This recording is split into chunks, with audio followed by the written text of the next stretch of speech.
Entrepreneurs also have demands from Nigerians. Mr. Eric UMEOFIA, who is engaged in processing tomatoes, believes that a more patriotic attitude from individuals in the country will solve a major part of the issue. Actually, our problem depends on us, because if you don't create job now, what we want to create as the President is doing now to stop future Boko Harams, we have more problems. Future kidnapping. If there's a job everywhere, I think the economy will, the crime in this country will checkmate itself more than 60% down. But there's no job. Human beings sometimes they will think they are right to go other way around, wrong way to survive. But this wrong way also. Our economy are being manipulated year in, year out by foreigners. Anytime we make budget, our budget is based on foreign gain, not on Nigerian gain. Unless you come back to Nigeria, we make genuine investment. Like this company, now anything we have or profit, if any, we never make profit, should be invested back here. Then work is there created, automatic. You can't be preaching me made in Nigeria without patronizing. Most NYC, all the government agencies, they don't buy foreign tomatoes. But sometimes the lack of demand is circumstantial. This particular material, this is the bottle itself, but we call it preform. You have to put it in a machine that will turn it into a bottle. Before, we produce 1,500 cartons. A carton is 12 bottles. We produce 1,500 cartons per day, because the demand we are getting is between 1,000 and 1,500. But now we produce like 500, 300, because the demand has come down. You don't expect a government worker that have not gotten his salary for 3 months, 4 months, 5 months to go out there and start buying bottled water and the rest of them, when he cannot even afford the money to buy rice that his family will eat, when rice has moved from 7,500 to 23,000. You don't expect him to start looking for bottled water. He will go and take any water he sees from the tap or anywhere and manage it that way, because everybody is now exposing himself to danger, provided he's living. In some cases, though, the encouragement of local patronage lies in enlightenment and availability of domestic products. We need to now look at how we can grow the inbound flow of traffic into Nigeria. If we are able to develop that, I don't think it will be that bad, because within ourselves, there is money that will be injected into the system, and it will stimulate the economy again. You know, when we take out this money, so we find we've been doing outbound, because that is what people want. You see, you give your clients what they need. But you see, you also package inbound tourism and make it quite, nice, something that they can appreciate, something that is, that is appealing to them. And if we're able to do that to our clients, I'm sure they would buy the products again.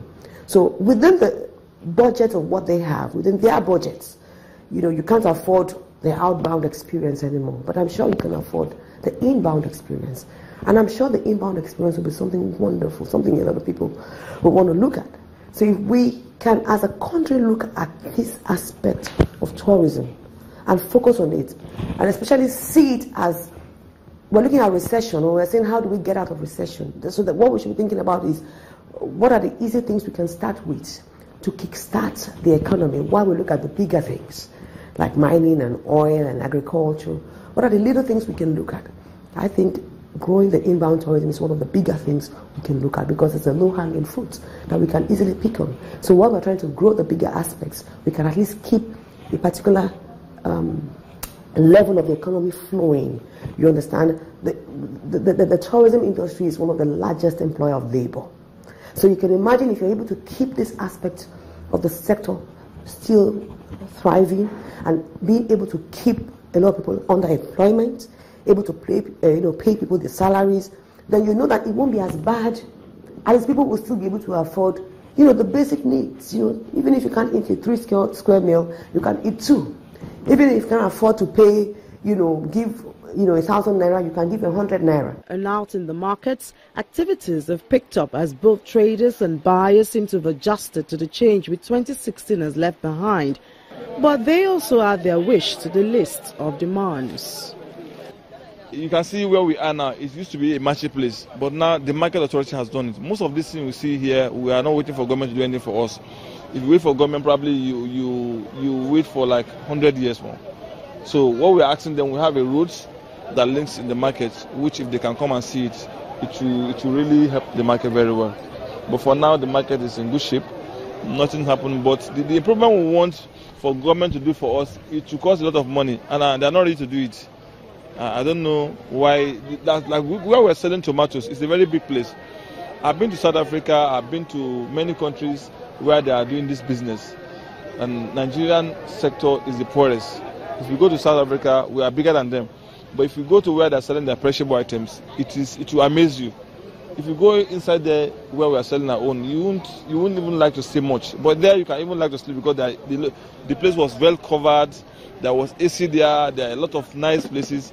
And I'm sure Nigerian government knew it.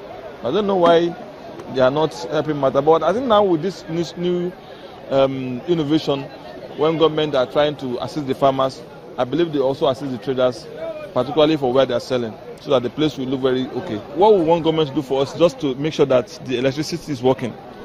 That will save so many things. I have a car wash. I'm spending 90,000 naira every month. I buy fuel every day, 3,000 naira. So the money I'm making there, you can see, I have people that are pay salary, and I'll buy the fuel of 90,000 naira. So if it's electricity, I'll make more than that. So the major problem we have in Nigeria, major problem is power. And I believe we have a right man there. While the federal government is working on boosting activities in the non-oil sector, another bright side for the country is the price of crude oil, which is over $50.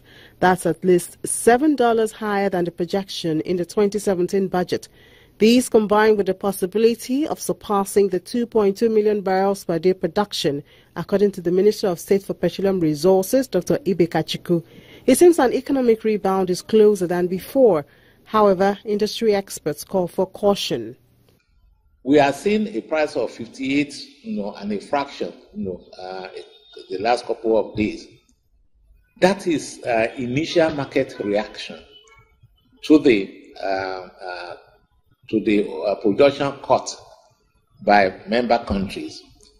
It is expected that member countries will start to cut back production as agreed, not only within OPEC, but with the non-OPEC countries.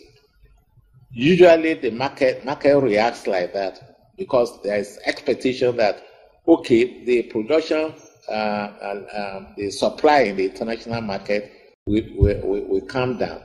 And buyers of oil will now be scrambling and then making arrangements to tidy up, their requirements. But that does not mean that the price cannot dip. Now, in the last few months, U.S. production has been going up. Rigs have now been demand for rigs for the production of shale gas and oil has been going up in U.S., which in effect means that U.S. production combined with ability to export to some countries, which some OPEC countries and non-OPEC countries are hoping to export their oil to, may then affect the market as well. Dr. FAWIBE's outlook, however, remains bright as he applauds the federal government's decision in the area of cash call and exemption from production cutback, which OPEC has compelled member states to implement. Nigeria and Libya were exempted from cutback in their production.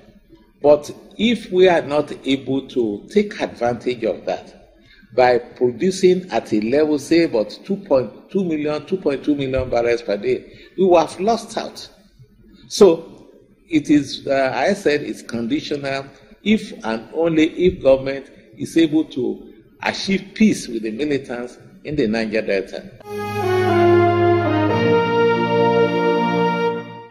A combination of work in the real sector through the economic plan, although it also covers the oil sector, but combine that with some good news from the oil sector will most likely get Nigeria out of the economic woods in a short time.